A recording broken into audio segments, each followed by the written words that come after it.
Şuradan bir bağlayalım arkadaşımızı.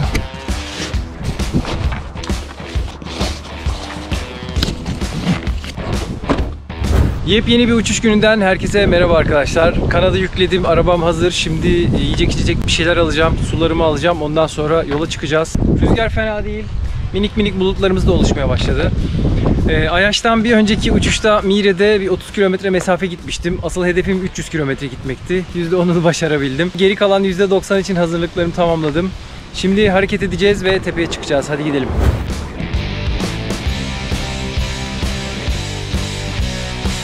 Tepeye geldik. Klasik bir Mire rüzgarı var arkadaşlar. Bulutlarımız da oluşmaya başlamış. Tatlı tatlı. Ben bir an önce kanadımı indirip hemen uçmaya başlayayım. Kanadı kurdum, hazırlığımı yaptım. Bulutlar bir oluşuyor, bir kayboluyor, bir oluşuyor, bir kayboluyor. Rüzgar da bir artıyor, bir azalıyor. Tam emin değilim ama yani beklemenin de çok bir mantığı yok. Zaman geçiyor. Zaman geçince bu sefer uzun mesafe gitme ihtimalimiz azalıyor. O yüzden kanadı kalkış yapacağım yere taşıyacağım. Şu Vinça'nın yanına taşıyacağım. Ondan sonra uygun bir arada kalkış yapmayı tasarlıyorum. Yani tabii her zamanki hedefim arkadaşlar 300 kilometreden fazla mesafe gitmek. Ama ve lakin geçen sefer 30 kilometresini anca gitmiştik. Bakalım devamını tamamlayabilecek miyiz? Hadi bakalım uçuşa geçelim. Evet, kanada bir bağlanalım. Bu kadar uğraştık. Yatış kontrolü yapalım babacığım. Yattığım, bacak kolumlarım takılı. Yükseklik iyi. Kaskım bağlı. Karabine askı kolonları düzgün mü? Şimdi kanadımızı kontrol ettik. Yedek burada. Direkt şut normal mi? Abi kanadın önünden çekilebilirseniz bilgisayarım açık. Telsiz kontrolümüzü yapalım. Radyo kontrol. Anlaşıldı. Tamam. Birazdan uygun bir rüzgar bekliyorum. Ondan sonra kalkış yapacağım inşallah. Kaç hocam? Haydi bismillah. Hadi bakalım. Güzel.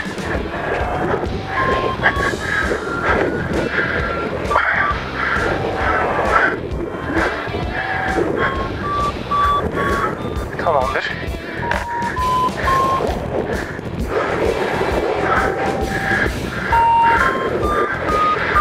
Sakin bir şekilde uçuşumuza başlayalım.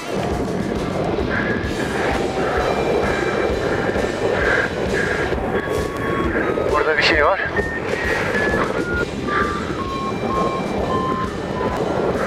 Küçük bir termikmiş. Güzel. Soldan döneriz biz bunu. Çok güzel.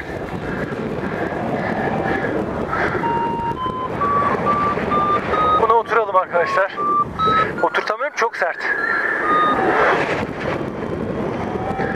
Hadi bakalım. Oha, termiğe bak. Güzelmiş. Şimdi soldan. Geri bayağı atıyor bu arada. Daha dönemeyeceğim.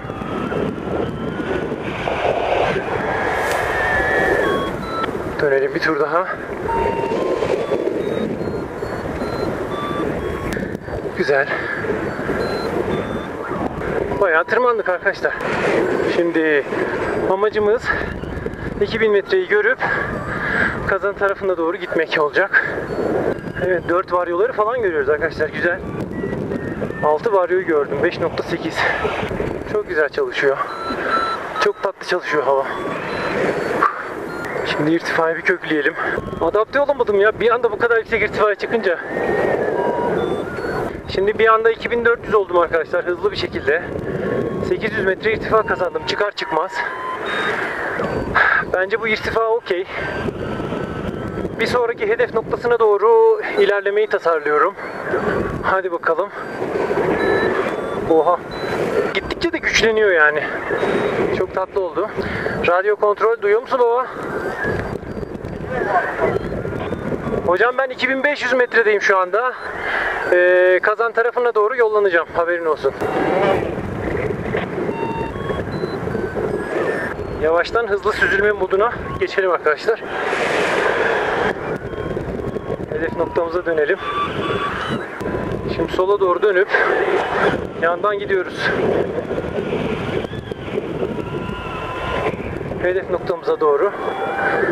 İyi de türbülans var ha.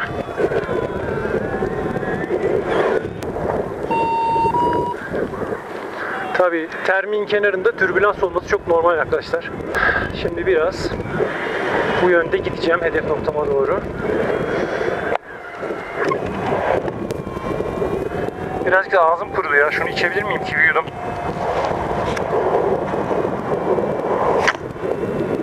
Çok güzel. Çok güzel.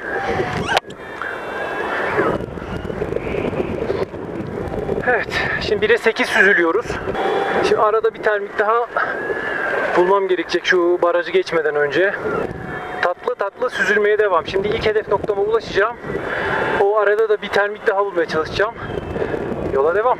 Hadi bakalım.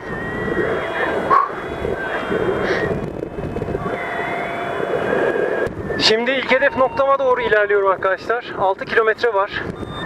Aslında 6'dan daha fazla var. O yuvarlağı gösteriyor da. Hem de arada bir termik gibi bir şey denk geldi. İrtifa alarak dümdüz uçuyorum şu an. Hem gidiyorum hedefime doğru hem irtifa alıyorum. Fena değil ya, bugün rotamızın başlangıç kısmını çözersek geri kalanı çok tatlı olacak gibi inşallah. Hadi hayırlısı.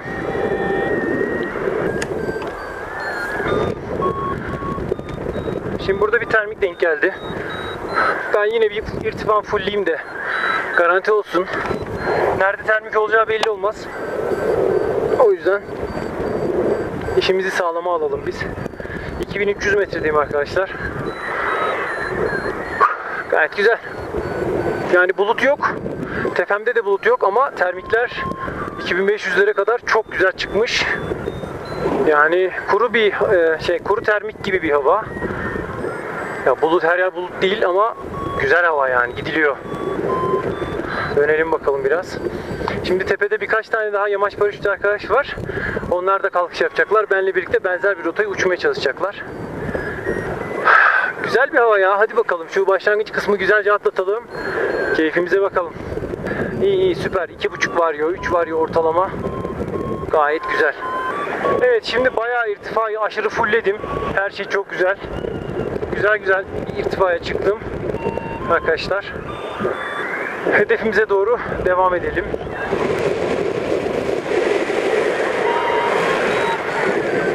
Evet. Dönüyorum bu tarafa doğru.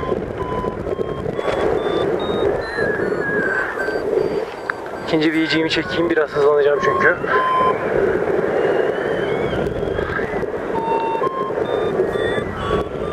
Hedef biraz sol tarafta. Şimdi termikten çıkınca böyle biraz türbülans oluyor. İster istemez. Çok normal. Yukarı giden hava varsa aşağı giden de vardır. O yüzden yine yaklaşık biri 10, 12, 13, 14. Süzülmem fena değil. İlk dönüş noktasını geçtim arkadaşlar. İkincisini de aldım. Bu şekilde biraz ilerleyeceğim. Yaklaşık 2100 metredeyim. Buralarda bir yerde bir termik bulmam lazım. Yere göre ne kadar yükseklikteyiz bakayım. Yeri söylemiyor bu arkadaş. Söyle ulan yeri. Yere göre 1100 metredeymişiz. Fena bir yükseklik değil. Şimdi burada bir termik bulabilirsem çok tatlı olacak. Şöyle gidelim bakalım. Arkamızı rüzgarı alarak. Şu köyler falan çalışabilir diye umuyorum. Bayağıdır termik görmedik. Allah Allah. Buralar hiç çalışmıyor ya. Düz alanda pek termik yok. Bize biraz vadi tarzı yerler lazım. Ama benim de iniş yapabileceğim alan olması lazım. O yüzden hemen şu yandaki kırıklı araziye gidemiyorum. Şöyle bir ilerleyelim bakalım. Hadi bir termik. Çok güzel ya. Şu an bir termik gelse var ya, o kadar iyi olacak ki. Çok tatlı olacak. Ama hiç tepede bulut yok. Yolumun üzeri masmavi. Bilemiyorum, inşallah olur. Çok bastırmıyor. Güzel gidiyoruz. 1'e 10 falan süzülüyoruz. Nereye çalışır ki ya? Şu köy çalışabilir mi ki acaba? Vallahi şansımı deneyeceğim. Rüzgar nereden? Sağ arkadan geliyor. Köyde termik varsa çok güzel olacak. Haydi.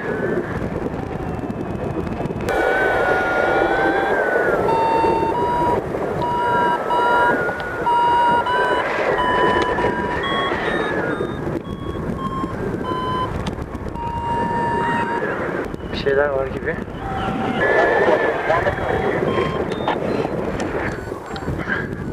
Kazanın ilerisindeyim baba. Termik bulmaya çalışıyorum.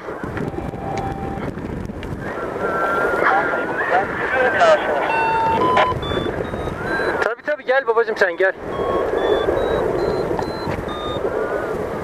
Burada bir şey var. Hadi inşallah. Haydi güzellik. Haydi güzellik. Hadi bakalım. İyi gibiyiz. Hadi dostum. Çıkar biz uzaya. Görünen bir şey yok burada. Termikten düşmüş olabilir miyiz? Burada bir şey var ama aşırı zayıf arkadaşlar ya. Keşke güçlense var ya. Çok uğraştırdı ama bir güçlense çok güzel olur. Çok yavaş uçuyorum.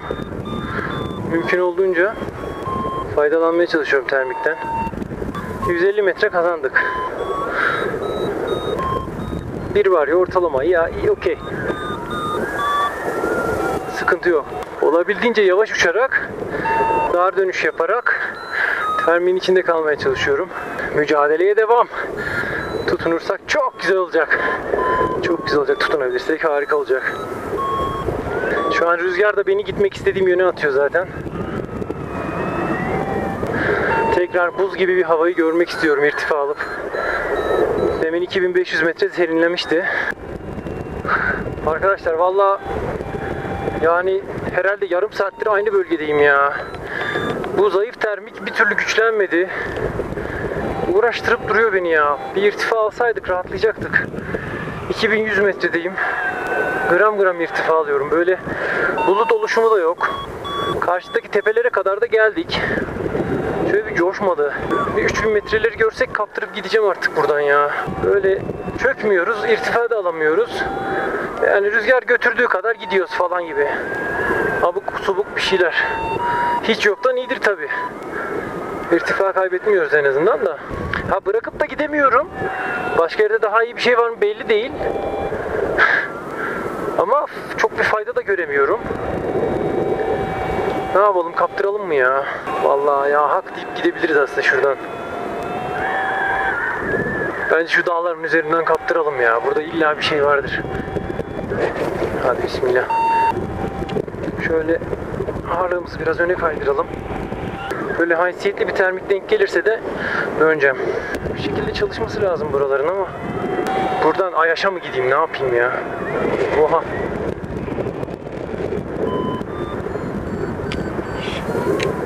Bu bir şey olabilir. Demin vurdu ya. O arkadaş neydi? Hadi lan. Oğlum beni mi kandırıyorsunuz? Oha. Allah Allah. Güçlü bir termik var gibi. Hadi be. Amma uğraştırdım be, hadi. Biraz daha şöyle gitsek. Bak beni nasıl döndürüyor ya.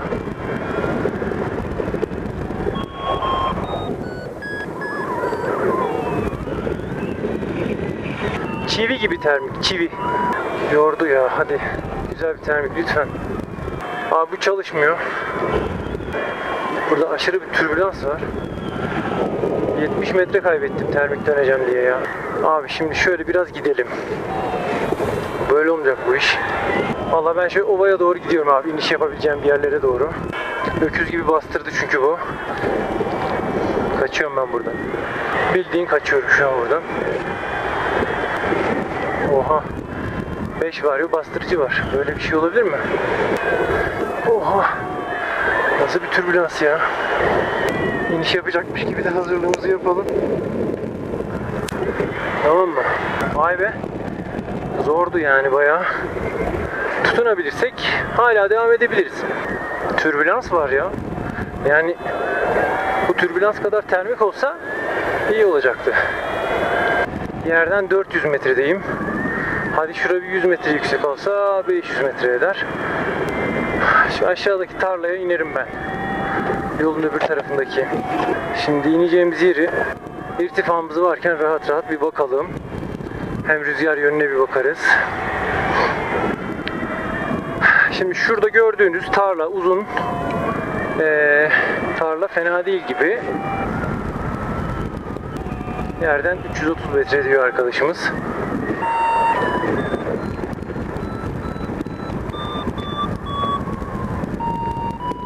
Döneyim mi lan? Diyorsun ki. Termik diyorsun.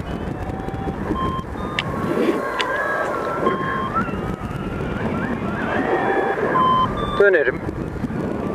Zarar etmeyiz. Güneş panelleri bakalım çalışıyor muymuş arkadaşlar.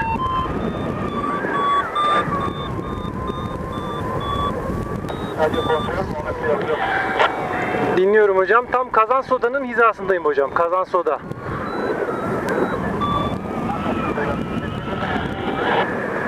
Hocam ben 400 metredeyim yani yere göre.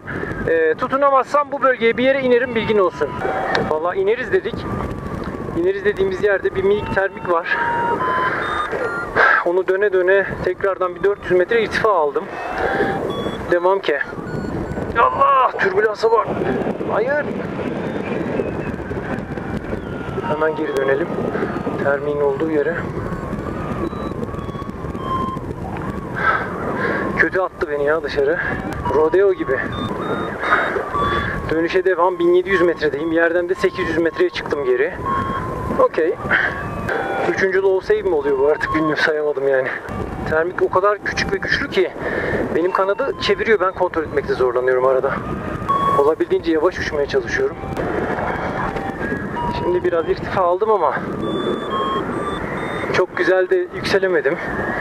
Şöyle bir gideceğim, tekrar devam edeceğim yola. Vallahi yerden 600 metredeyim, 700 metredeyim. Devam edeceğim şöyle gidebildiğim kadar. Olmazsa yol kenarı bir yere ineriz. 647 metre. Fermuarı bir açayım da hacı. Sen ne yaparsan yap sonra. Şu köy çalışıyor olabilir mi?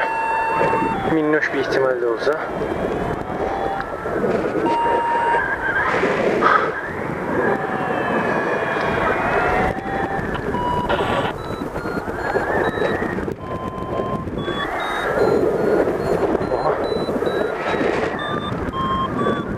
Soldan dönelim. Hocam parazitli bir şekilde duyuyorum ben seni. Bir köyün kenarında termik bulmaya çalıştım. Bu Ayaş yolu var ya hocam. Ayaş yolunun hemen hizasındayım ben. Güzel. Köy çalışıyor. Köy boş yatmıyormuş. Tamam. Bu merkezde kalalım. Gidelim hocam biz buradan. Çok güzel. Mario çıldırdı. Güçlü bir termik yakaladık arkadaşlar. Sağdan mı döneyim ya abi? Sağdan mı istiyorsun? Şöyle gergin bir abimizmiş bu termik. Yanlış yerde miyiz biz, anlamadım ki. Soldan tekrar döneyim. Hadi be, bayağı iyiydi bu termik be. Bir an yanlış yerden döndüm diye hainlik yaptı. Burada bir yerde olmalısın. Hadi be, bayağı aradım ama yok. Benim hatam ya. Neyse. Yani şimdi burada belli bir irtifa geçemezsek bu bölgeyi atamayız karşıya. O yüzden yani şuralarda bir yerde bir irtifa almam lazım benim. Nereye ineriz? Gözümüz iniş yeri bakıyor tabi. Oha. Dön abi. Bunu bırakma. Tamam abi, bunu bırakmıyorum. Ben bu arada hala dönüyorum arkadaşlar. Dön babam dön. 1940 metre oldum. Vallahi termikler küçük küçük ya. Bir şöyle bir 2500'ü görebilirsek rahatlayacağız gibi düşünüyorum. Yolda hiç bulut yok. Aha, Kartal'la birlikte uçuyoruz, bakın şurada. Kartal, bana bir yol göster Kartalcığım. 1.3 ortalama yükseliyoruz ya, saniyede 1.3 metre ortalamayla. 1.4 falan oldu. Yalnız belim ağrıdı ya, var ya. Küçük termiklerde tutunmak zor iş. Dönmeye devam. Mümkün olduğunca yavaş uçmaya çalışıyorum. Şimdi biraz hava serinlemeye başladı. 2100 metredeyim, 2120. Termik biraz güçlense ne güzel olurdu. Biraz belim ağrıdı. Şöyle bir rahat bırakayım kendimi diyorum. Termikten çıkıyoruz falan. Sıkı çalışmaya devam. Etraf serinleyince biraz daha huzurlu oluyorum ben genellikle. alışmışım. Hava serinlediğinde yüksek irtifada olduğumuz için iyi hissettiriyor. Çıkıyoruz ama termik biraz beni korkutuyor. Salacakmış gibi geliyor bana. Şu an zaten çok tırmanamıyoruz. Sadece irtifa kaybetmeden gitmemizi sağlıyor. 2125'teyiz yine hala. Dönüyorum ama irtifa alamıyorum. Herhangi bir görsel olarak daha iyi bir işaret de yok. Yani şu ileride termik olduğunu ispat eden hiçbir şey yok. O yüzden ben de buradan pek ayrılmayı düşünmüyorum. Ama yani irtifada alamazsak ayrılacağım mecbur. Ne yapalım? Hadi bakalım şöyle şu tarafa doğru kaptırıp gideceğiz mecbur. Ya hak diyelim, yolda belki bir şeyler denk gelir. Şimdi birazcık şunu çekelim. VG'yi de çekelim ki mümkün olunca uzun mesafe kat edebilelim. Şimdi arkadaşlar nereden gidelim? Şurası Abdüsselam Dağı. Şurası. Abdüsselam Dağı'na doğru gidebiliriz. Ama orada pek iniş yeri yok. Ben şöyle dümdüz gideceğim ya. Şu ileride en azından düz tarlalar var. Arada da bir şeyler çalışırsa gideriz. Tutunuruz. Bu rota doğru görünüyor. Tam arka rüzgar alıyoruz. Uçuş bilgisayarı rüzgar hızını 9 km hız olarak hesaplamış. 9 km bölü saat. Burada bir şey var. Çok büyük.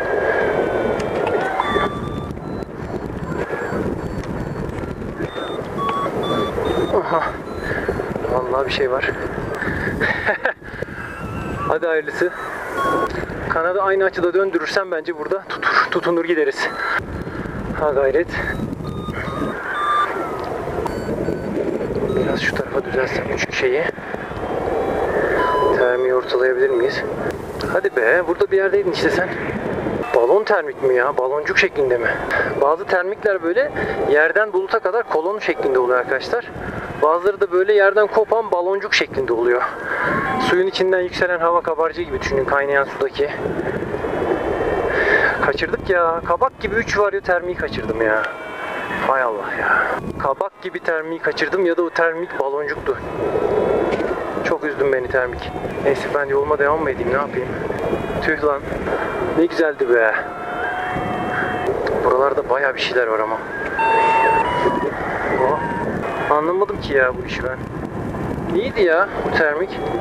İyi gibiydi yani en azından. Hayırlısı bakalım.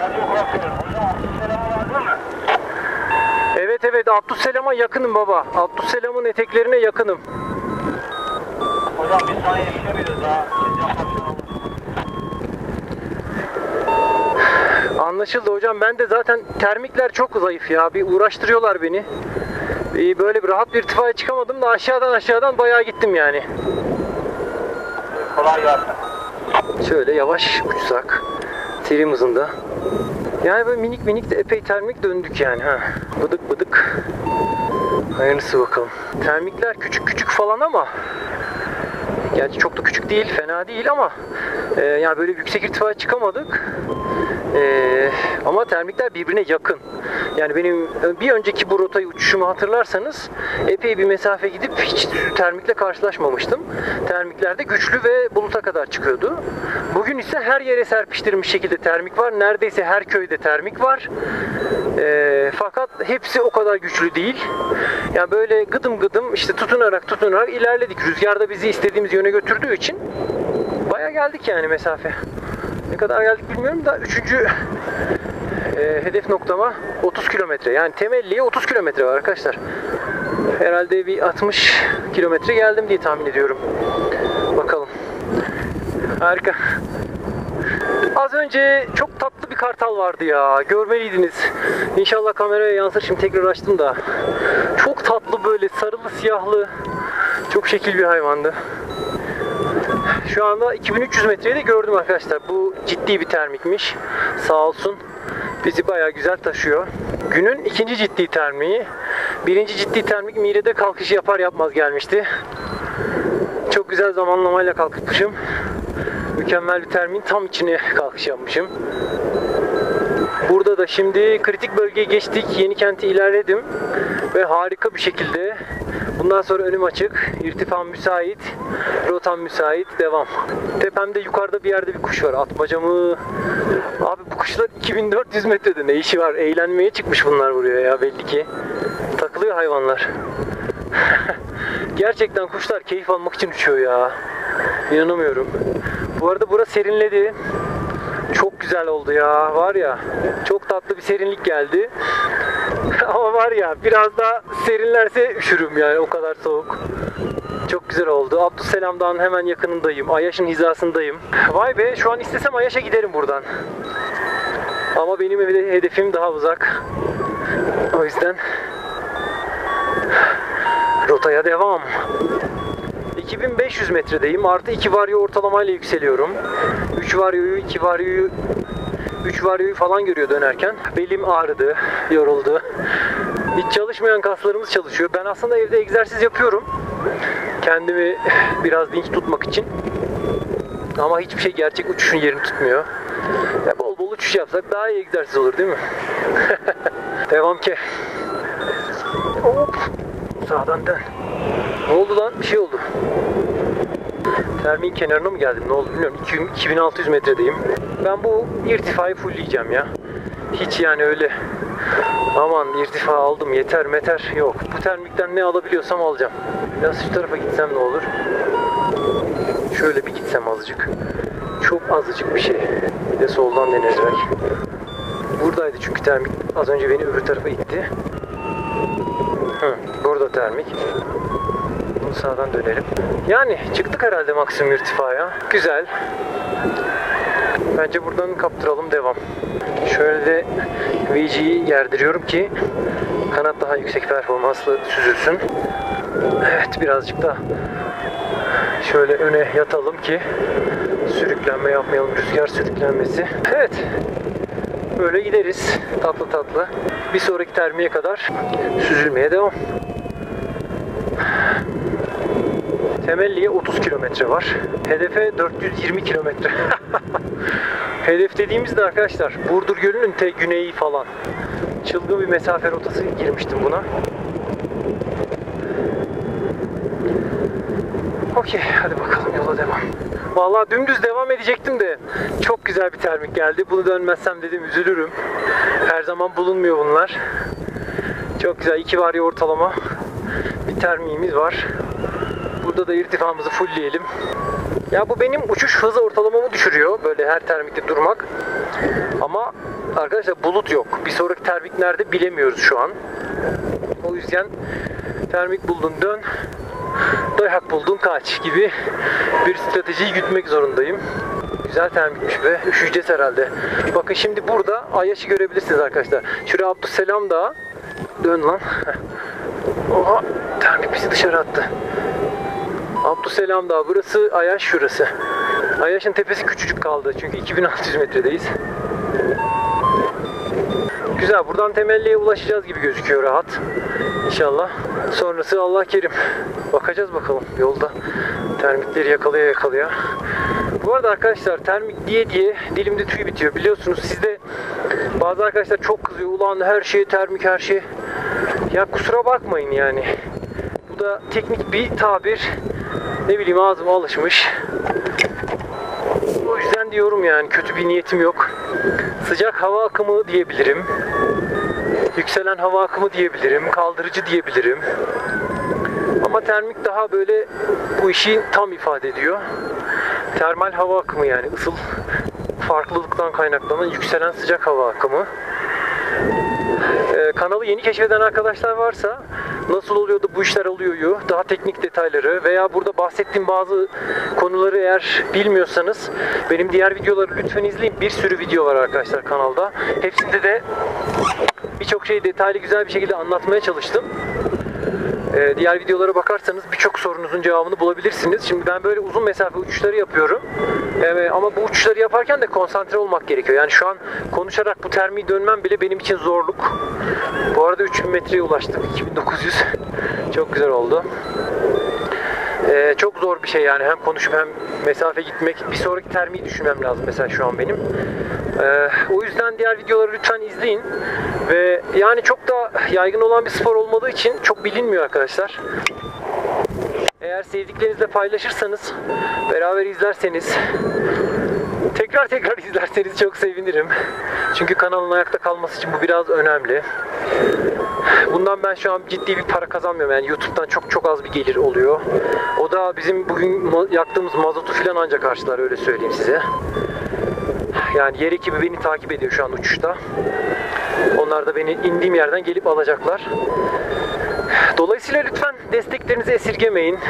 Abone olun. Abone olduktan sonra bildirimleri açın arkadaşlar. Bildirimleri açmazsanız, abone olsanız dahi ben yeni video yayınladığımda sizin önünüze düşmeyebiliyor. Çok bazen düşüyor, bazen düşmüyor. O yüzden 12.000 abone var. Sadece 500 kişi bildirimleri açmış. O da üzücü yani benim için. 12.000 kişinin 12.000'i birden bildirimleri açsa bir anda çok ciddi bir izlenme oluşur ben video yüklediğimde. O izlenmeyle birlikte de YouTube'un algoritması bizim videoları daha da ileri taşıyabilir. Yani gerçekten bu kanalın tam zamanlı bir işe dönüşmesini çok isterim. Yani bir karavan alıp dünyanın her yerinde, Türkiye'nin önce, sonra dünyanın her yerinde uçup farklı yerleri size göstermek, gezi yapmak, işte ne bileyim başımdan geçen olayları anlatmak falan çok isterim.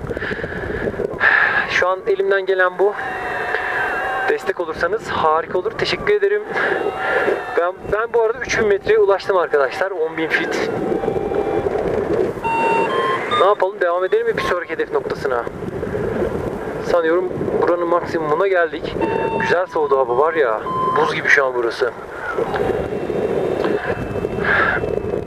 Hadi bakalım.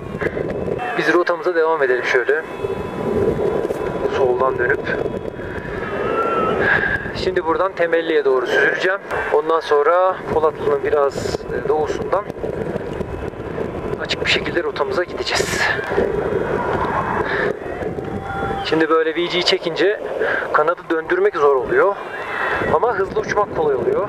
O yüzden şimdi düz uçacağız ve hedefe doğru düz gideceğiz. O yüzden termik dönmeyeceğimiz için VG'yi fullledim. Böyle gidelim. Evet, Abdüsselam Dağı burası. Şimdi onu geçiyoruz. Ayaş geride, sağda. Şurada bir yerde Ayaş. Hadi bakalım. Genellikle koyu renkli tarlaların olduğu bir bölgeye geliyoruz. Burada büyük ihtimalle güçlü termikler olmalı.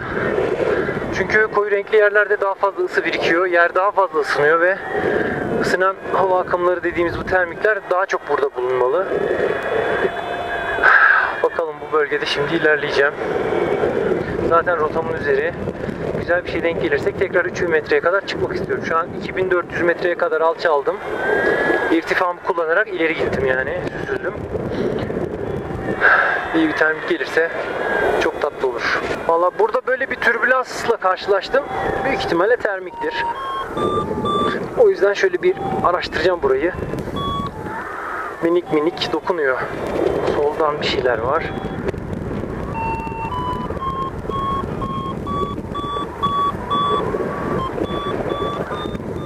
Bir buçuk varyo gibi bir yükselişi var. Sürekli değil tabi. Tam merkezi bulursam orada keskin döneceğim de. Ama bunda da çok güçlü bir merkez yok gibi. Bakalım. Belli olmaz. Böyle parça geniş bir alana yayılmış gibi duruyor. Aşağıda da kocaman bir tarla var. Buradan güçlü termik kopması lazım. Kocaman bir sürü kahverengi tarla var. Okey, yani bir var ya, ortalamayla yükseliyoruz. Ortalamayı 1.5'a çıkarabildik. Daha verimli bir yerde dönüyoruz yani şu anda. Hadi bakayım. Oha, burada çok güçlü. Keskin döneceğim burada. Rodeo başlıyor. Yoruldum lan, belim yoruldu. Bu kahverengi bölgedeki termikten biraz faydalandım. Şu an 2230 metredeyim. Şu ilerideki tepeye doğru gidiyorum. Burası çalışır diye umuyorum. Burada daha fazla yükselemedim çünkü. Şu tepeye doğru bir gidelim bakalım. Tepe çalışırsa çok güzel olur. Çalışmazsa da şu aşağıdaki iniş yerlerine, yol kenarına bir yere gider ineriz. İnşallah çalışır ya. Bu tepenin olduğu yere geldim. Yani Çok daha güçlü bir termik bekliyordum ama böyle parçalı bulutlu bir termik oldu. Yani faydalanmaya çalışıyorum. 4 metre irtifa alabilmişim, iyi mi?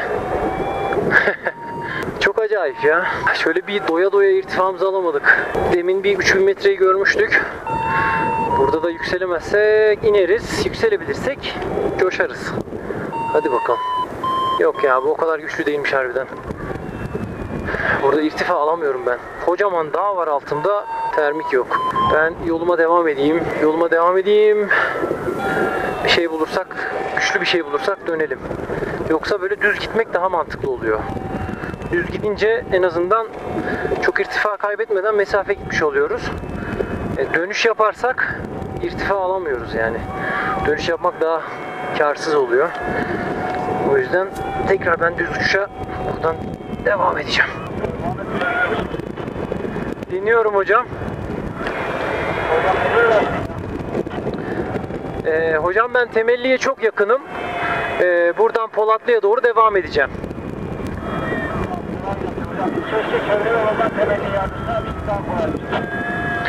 Evet ya, arada çok bir işimiz olmuyor bizim çünkü irtifa olunca ben basıp gidiyorum zaten.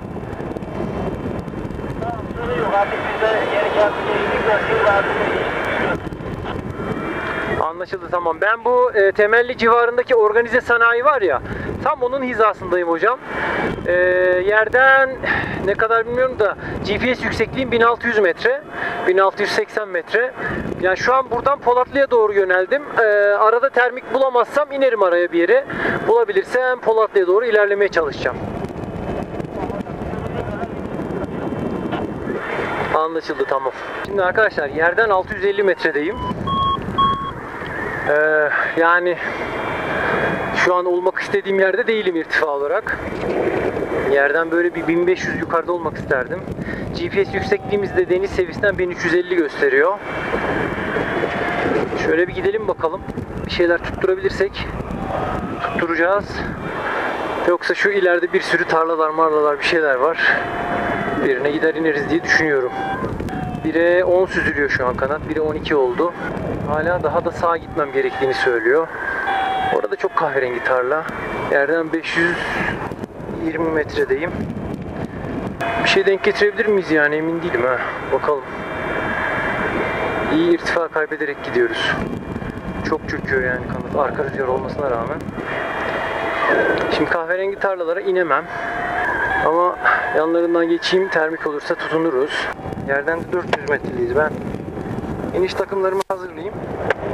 Ne olur ne olmaz.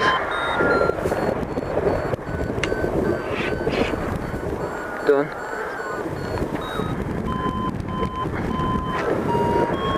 Dön abi. Burada bir şey bulduk. Güzel. 2-3 varıyor arası, kaldırıyor. Ortalama 1,5 diyor şu anda. Hadi. Aşağıda kuş sürüsü var. Benim bayağı aşağımda. Çok küçük görünüyorlardır, muhtemelen kamerada yansımayacak. Yerden 500 metrede falan şey aldık. Bir termiğimizi bulduk. Şöyle biraz daha yavaş uçsam. Hadi be. İyiydik be termik. Ne olduk? Arkadaş değil miydik biz? Bence termik sol tarafta bir yerde ya. Dönelim yine. Şu yönde gideyim biraz. Burada bir yerde olması lazım. Oğlum buradaydın sen. Nereye gittin ya? Ya bunun dokunmatiği beni baydı ya. Vallahi bir ton para verip aldığım şeyin dokunmatiği şeyi görmüyor ya. Parmağımı görmüyor abi. Hay senin bug'ına da sana da. Geri zekalı. Ben bununla uğraşırken termikten düştüm abi. Böyle salaklık olur mu ya? Rotama bakayım dedim 2 saniye. Çektiğimiz rezilliğe bak ya. Buna ben bir düğme koyayım. Bu düğmeye basınca şey olsun.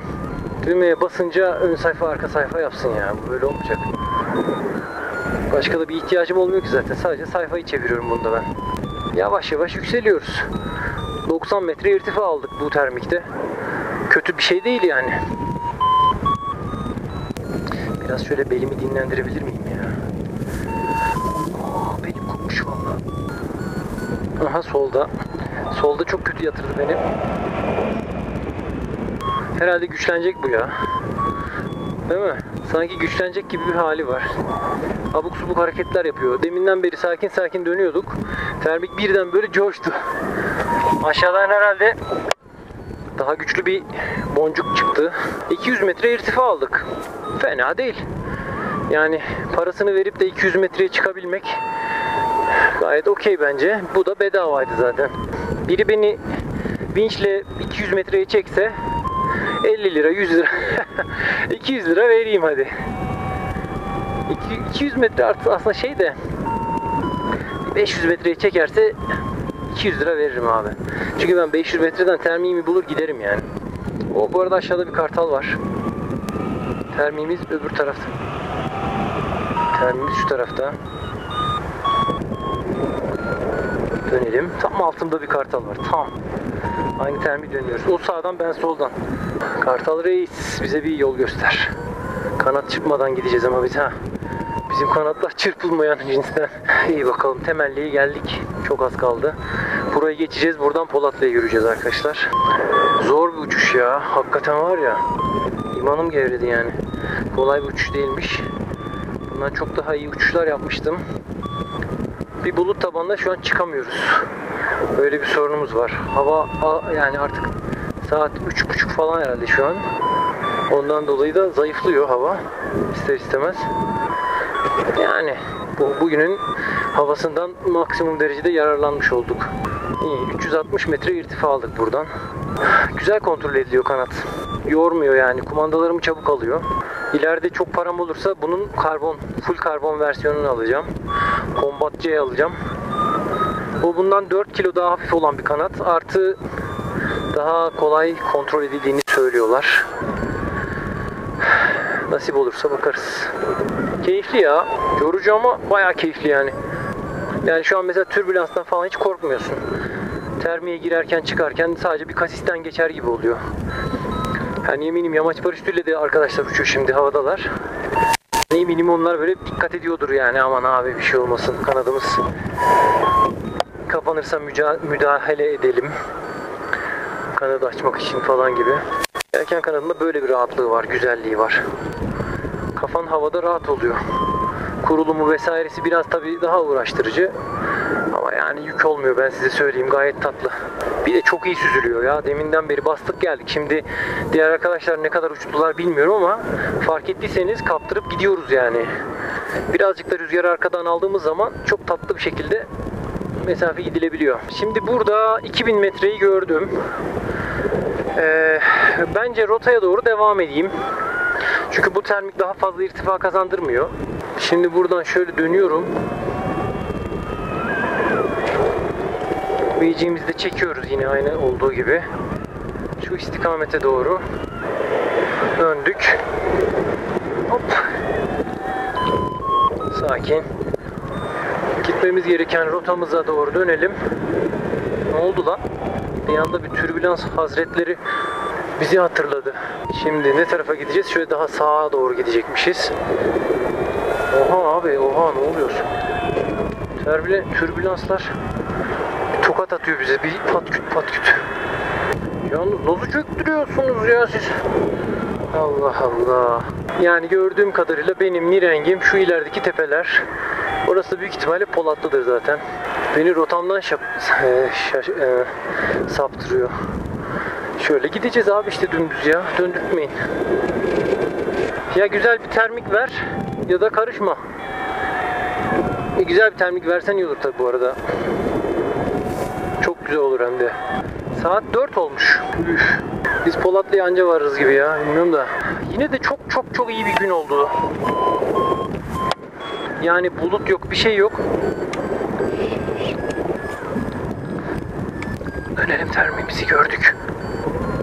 Dönelim termiği görmüşken. Beklediğimden çok daha iyi bir gün oldu ya. Çünkü bulut yoktu hiç gittiğimiz rotada. Şu an hala yok. Çok uzaklarda var. Vay be.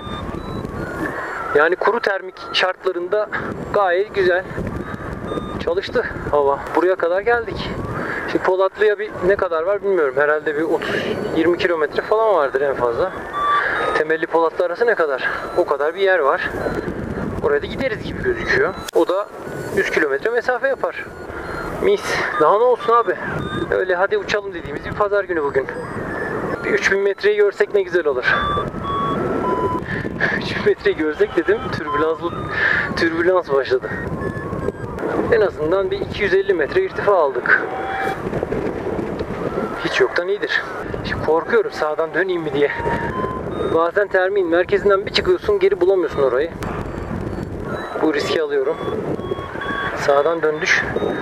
Oo süper. Dönüşle birlikte tam oturttuk. Evet, kenarında gezip duruyormuşuz. Görüyor musunuz? Bakın soldan dönüşte içine sığamadık termin. Sağa dönüş yapıp keskin döndürünce tık diye oturdu. Arada bir yorulup tekrar biraz kanadı düzeltiyorum. O zaman termikten düşüveriyoruz pıt diye. Yine 400 metre irtifa aldık bir termikte. Daha ne olsun. Hocam yine Temelli civarındayım. Temelli merkezden böyle bir 2-3 kilometre, 5 kilometre ilerideyim. Termikte dönüp duruyorum vallahi. Bir yere de gittiğim yok. Yukarı biraz çıktım. Bir 300-400 metre irtifa kazandım. Bırakamıyorum da, başka bir yerde bulut yok, bir şey yok. Öyle takılıyoruz yani. Hadi bakalım, kolay gelsin. İyi, keyfinize bakın ya. Ben ilerleyeceğim şimdi, birazdan haber veririm. Tamam, görüşürüz. Beraber geçelim. Bence gidelim. Bugünün olayını anladık gibi sanki. Ne dersiniz? Bir sonraki hedef noktasına 65 kilometre var. Çakmak diye bir köy. Böyle termiklerin desteğiyle gidersek 30 kilometre falan süzülebileceğiz. Şu bulutlar var ya, şu ufuktaki bulutlar yakında olsaydı var ya, çok iyi olurdu. Çok tatlı olurdu. Yerden kaçtayım? 1370 metredeyim. Yoruldum be. Vallahi yoruldum. Bir de zihinsel olarak da yoruldum. Yani böyle bir yüksek irtifalara 3200'lere, 3500'lerde gidiyor olsak kafam çok rahat edecek. Ama öyle değil. Böyle gıdım gıdım irtifa alıyoruz, gidiyoruz. Alıyoruz, gidiyoruz. Yani yine bayağı verimli çalıştı da. Yine de böyle bir oh be çok rahat oldu lan falan diyemedim. Ama güzel geldik. Bayağı güzel geldik yani. Şimdi arkadaşlar yerden 1000 metre irtifadayım. Şu önümüzdeki kahverengi tarlaların çalışacağını umuyorum. Onların üstüne geçerek ilerleyeceğim. Ben normalde yani 2000 metrenin altına inmek istemiyorum. 2500'ün altına inmeden termik dönmek istiyorum ama bugünkü hava o kadar yüksek irtifalı termikler bırakmadı. Şu an deniz seviyesinden 1700 metredeyim. Gidiyor oraya. Şu fabrika falan çalışır mı acaba? Rüzgarı da tam arkadan alıyoruz ha. Yerden 675 metredeyim ya. Hemen de alçalıyoruz. 600 metre ne çabuk gitti ya. Saniyede 2 metre alçalıyor. Bir dakikada 120 metre yiyor yani. İniş takımlarımız şöyle açılmaya hazır dursun. Abi şimdi biz 400 metre, 440 metredeyiz. Nereye inerim? Nereye inerim? Şu ileride bir yerler var. Tren yolunun karşı tarafında. 390 metre oldu.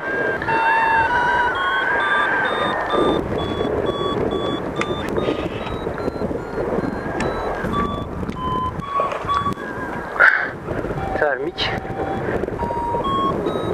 Hocam var mı durumda bir değişiklik? Hocam Polatlı'ya bayağı yaklaştım ben. Devam. İnmeye yakınım. Termik vurdu. Onu dönmeye çalışıyorum şu anda. Yerden 350 metredeyim şu an. Nereye yaklaştın onu anlayamadım.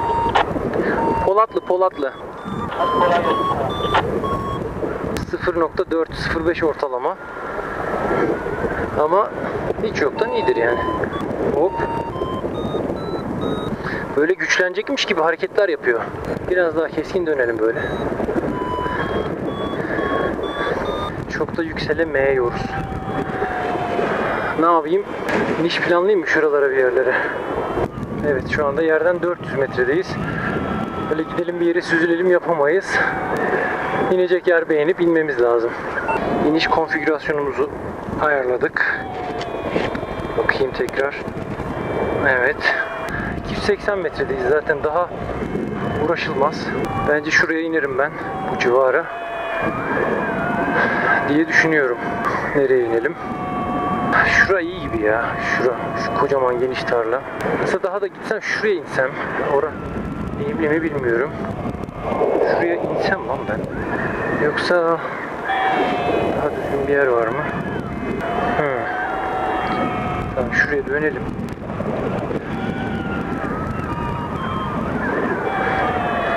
Mezarlığa geldik. Mezarlığı da geçtik. Yerden 150 metredeyiz. Tamam artık. Burası güzelmiş.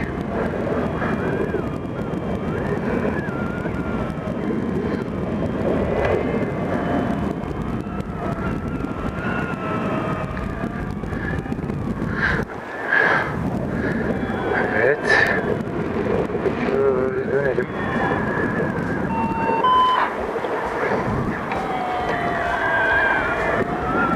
Değil mi? Şöyle. Yolu geçeceğim ben. Yok.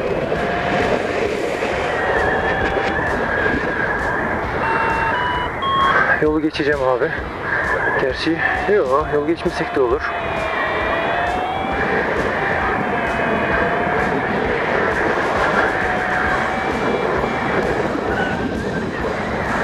Şuraya ineriz.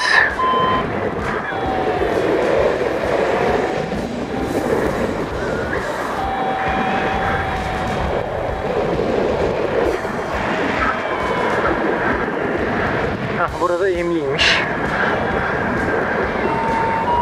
O zaman şuraya ineceğiz mecbur.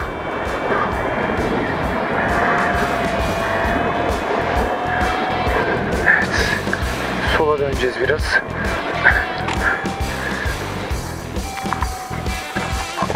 Hop.